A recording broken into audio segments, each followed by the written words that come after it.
Le jour où mon mari a hurlé sur une jeune fille devant tout le bureau. J'étais juste là, dans mon propre immeuble, et il n'en avait absolument aucune idée. Je m'appelle Sarah. J'ai 34 ans. Et voici l'histoire de la plus grosse erreur que mon mari ait jamais commise et le moment qui a changé notre mariage à jamais. Permettez-moi de vous raconter le début. Je m'appelle Sarah. J'ai grandi dans une famille de la classe moyenne. Mon père était un homme d'affaires ni célèbre, ni ostentatoire, mais travailleur acharné. Il a bâti une petite entreprise textile à partir de rien. Grâce à un dévouement sans faille et à des nuits blanches. À 26 ans, mon père est tombé gravement malade. Avant de mourir, il m'a tout légué, l'entreprise, la comptabilité, les responsabilités. À 26 ans, je me retrouvais soudainement à la tête d'une entreprise de 200 employés. Étais-je effrayée? Absolument. Est-ce que je pleurais tous les soirs dans mon bureau? Oui. Mais j'ai persévéré. Parce que c'est ce que mon père aurait voulu. À 30 ans, la petite entreprise avait bien grandi. Nouveau bureau. Plus d'employés. Clientèle internationale. Mais voilà, c'est moi. Je n'ai jamais aimé me mettre en avant. Je conduisais une voiture simple. Je m'habillais simplement. Je n'étais pas présente sur les réseaux sociaux. La plupart des gens qui me rencontraient ignoraient ce que je faisais dans la vie. Et cela me convenait parfaitement. Je voulais qu'on m'aime pour ce que je suis, pas pour mon argent, pas pour mon titre. Puis j'ai rencontré Bilal. Il avait 32 ans, il était charmant, sûr de lui, honnêtement, l'homme le plus séduisant que j'ai jamais vu. On s'est rencontrés au mariage d'un ami. Il me faisait rire. Il était respectueux.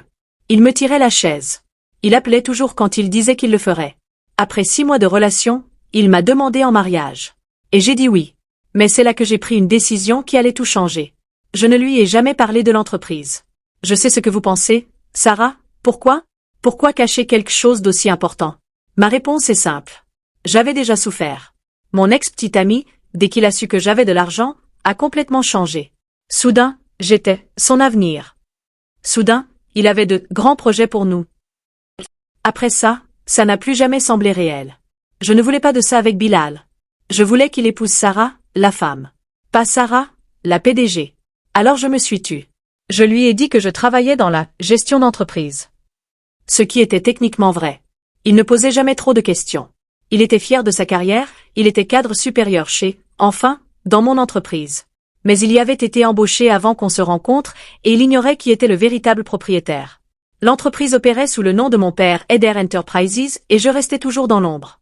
On s'est mariés. La vie était belle. Du moins, c'est ce que je croyais. Environ 2 ans après notre mariage, j'ai commencé à remarquer des choses. Des petites choses, au début. Bilal rentrait à la maison et parlait du travail. Et parfois, la façon dont il parlait de ses employés, ça me mettait mal à l'aise. Ces jeunes sont bons à rien, disait-il. Ou encore, j'ai dû remettre quelqu'un à sa place aujourd'hui. Je lui demandais ce qui s'était passé. Il éludait la question. C'est juste le travail, Sarah. Tu ne comprendrais pas? Cette phrase? Tu ne comprendrais pas. Il a dit si naturellement. Comme si j'étais une simple femme au foyer, ignorant tout du monde réel. Je n'ai rien dit. J'ai juste écouté. Et petit à petit, j'ai commencé à avoir des nouvelles de mon service RH. Une plainte avait été déposée de manière informelle contre un cadre supérieur. Comportement abusif. Humiliation publique. Création d'un climat toxique. Le nom du responsable? Bilal. Je n'étais jamais venu au bureau sans prévenir. Jamais. J'envoyais toujours des emails, je planifiais des réunions, je laissais mon équipe gérer les choses directement. Mais ce matin-là, j'ai reçu un appel de ma responsable RH, Mariam. Elle pleurait. Madame, m'a-t-elle dit, il s'est passé quelque chose aujourd'hui. C'était vraiment grave. Une jeune employée de 23 ans ou une fille nommée Ina avait commis une petite erreur dans un rapport client. Une petite erreur, facilement corrigible. Bilal l'avait interpellée en plein open space. Devant 50 personnes. Il avait haussé le ton. Il lui avait dit qu'elle était incompétente. Il avait dit, et je cite, « Les filles comme toi devraient rester à la maison. Tu fais perdre leur temps à tout le monde. » Ina s'était réfugiée aux toilettes et avait pleuré pendant 1 heure. 3 autres employés avaient déjà contacté les RH. Je suis restée assise, mon téléphone à la main, un long moment. Puis je me suis levée. J'ai enfilé mon manteau. J'ai pris mon sac. Et pour la première fois en 2 ans de mariage, je me suis rendue chez Eder Enterprises en tant que propriétaire. Je me souviens de la montée en ascenseur. Mon cœur battait la chamade. Pas à cause du stress, mais pour autre chose. De la tristesse, peut-être. De la déception. Les portes se sont ouvertes. Le silence s'est installé dans le bureau. Mon équipe me connaissait. Ils se sont levés, m'ont salué, l'air perplexe face à ma présence impromptue. Et puis je l'ai vu. Bilal. Debout près de la salle de conférence, un café à la main, il riait avec un collègue. Il a levé les yeux. Son sourire s'est figé. « Sarah, que fais-tu ici ?» Je me suis dirigé droit vers le centre de la pièce. J'ai parlé d'une voix claire et calme. « Veuillez vous rassembler un instant. » Les gens sont venus. Ils venaient toujours quand je le leur demandais. Et j'ai dit. Pour ceux qui ne me connaissent pas personnellement, je m'appelle Sarah Eder. Je suis la propriétaire et la PDG de Eder Enterprises. Mon père a fondé cette entreprise et je la dirige depuis 8 ans. Silence complet. J'ai regardé Bilal. Son visage était devenu livide. Je tiens également à présenter mes excuses à Ina au nom de la direction.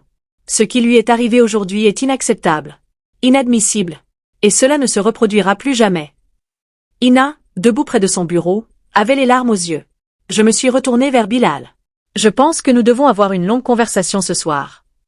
Ce soir-là, Bilal était assis en face de moi à table. Pas de nourriture entre nous. Juste le silence. Il m'a demandé pourquoi je ne lui avais jamais rien dit. Et j'ai répondu. Parce que je voulais que tu m'aimes. Moi, tout simplement. Pas mes possessions. Il est resté silencieux un long moment. Puis il a dit quelque chose que je n'oublierai jamais. Sarah, je crois que j'avais oublié qui tu étais. Je crois que j'avais oublié qui j'étais aussi. Y a-t-il eu des larmes? Oui. Y a-t-il eu des conversations difficiles ensuite? Beaucoup. Avons-nous tout arrangé en une nuit? Non. Mais voici ce que j'ai appris. La vérité finit toujours par éclater. Non pas pour punir, mais pour donner à chacun une chance de s'améliorer. Bilal s'est excusé auprès d'Ina en personne. Devant toute l'équipe. Et lentement, très lentement, nous avons commencé à reconstruire. Pas seulement notre mariage, mais nous-mêmes. Je m'appelle Sarah. J'ai 34 ans. Je suis chef d'entreprise. J'aime mon mari. Et je crois que le respect n'a rien à voir avec la richesse. Tout est lié à qui vous êtes lorsque personne ne vous regarde. Merci d'avoir écouté mon histoire. Si cette histoire vous a touché, partagez-la avec quelqu'un qui en a besoin aujourd'hui. Et n'oubliez pas, votre valeur ne dépend jamais du regard des autres.